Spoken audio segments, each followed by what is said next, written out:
So this is on timing and feints. So in some sense, a lot of people think of timing as in you're doing the right move at the right time, and timing is more the background rate that the system is oscillating at. So this is tempo in a song. It's the background rate. It's like the only place that the notes can land is on the tempo. And so timing isn't any of the particular notes, but timing is kind of a meta phenomenon. And so I'm going to use fighting or boxing as an example of what I'm talking about, but I'm not talking about fighting or boxing, because I don't do that. So when you're doing feints, you notice that you have there's this, when your body momentum starts and stops, it can only move at a particular rate. So once you've started backwards, the water can only change at that tempo. As it changes, it could change slow or it could change fast. But there's this rate, and it's just largely determined by the water sloshing.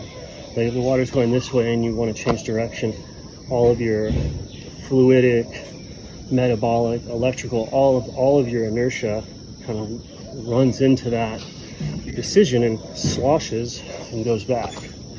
And so there's a rate that this goes at, and it's kind of determined by your shape and your stance, but you can kind of feel it. It's just the rhythm that you can rock back and forth as a cohesive unit. And you can change the tempo, but there's a tempo. And so when you're fighting, you can have that tempo moving. You can be at a tempo, and if you're doing feints, you don't even necessarily want the feint to be like hiding an attack that you have coming. The feint is just making it so that their nervous system is reacting to your tempo.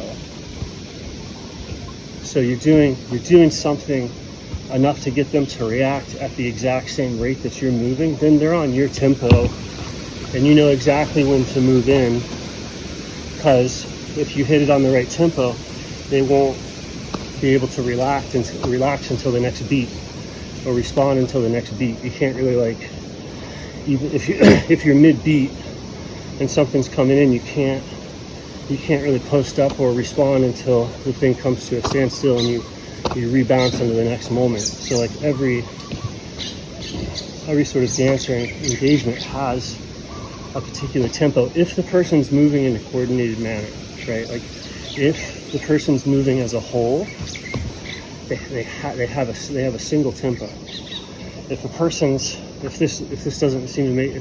not moving at a tempo, that means that they're not really even aligned with their water, because their water is at a tempo, like unchangeably.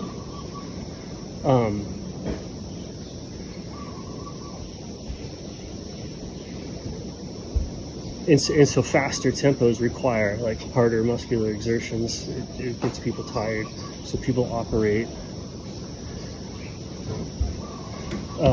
And so if you can break their tempo to where they're not on a tempo, then they're basically vulnerable or ineffective against somebody actually on tempo and moving as a whole. So if you tire somebody out enough that they go off tempo, that's when the situation breaks down for them.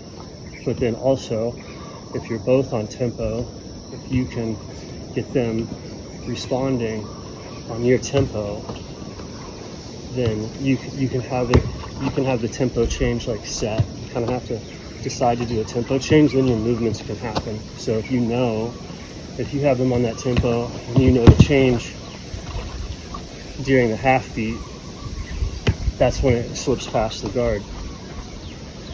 And this sort of stuff is really like hands up is really like helps you like find and change tempo. That's why, guys, it's you can have hands up or down in terms of like this stuff, but blocking anywhere leaves you vulnerable everywhere. So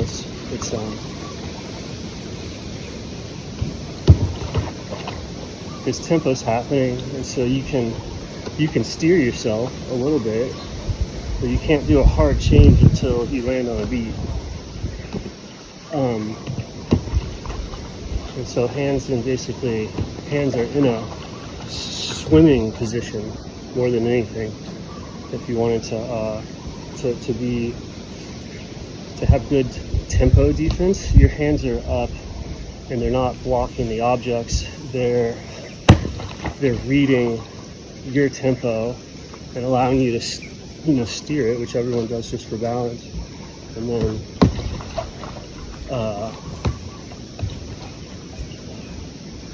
great. So hands up should in theory be for like movement balance antennas primarily, and then if they get in the way of something, sweet, like if they block. But you want to be on balance and on tempo above all, even if it means leaving some part vulnerable. Because on tempo, even if anything gets hit, that's where you're going to have the most likely chance of having an athletic response to it. So it's like wherever you're likely to have an unathletic response to is really where you're open. It's not where your hands are. So you can have an athletic response to getting creamed in the head, and it doesn't matter. You can have an unathletic response to a body shot and be done. So it's really tempo, awareness, movement from the meta beat, I think is pretty important. And then anything above that, you probably don't really want to think about it while it's happening. That might be good to study.